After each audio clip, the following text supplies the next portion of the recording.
Look, Nurse Maggie, a new patient.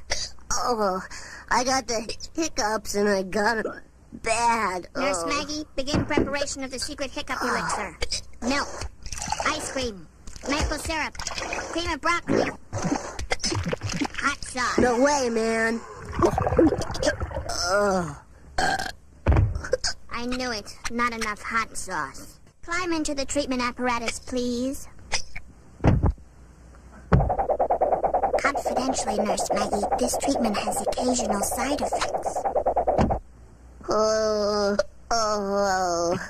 But the side effects are somewhat entertaining, are they not, Nurse Maggie? I'm stumped, Nurse Maggie.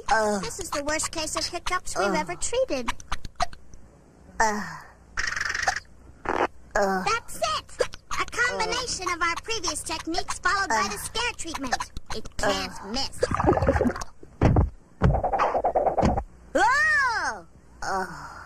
I pronounce this patient cured.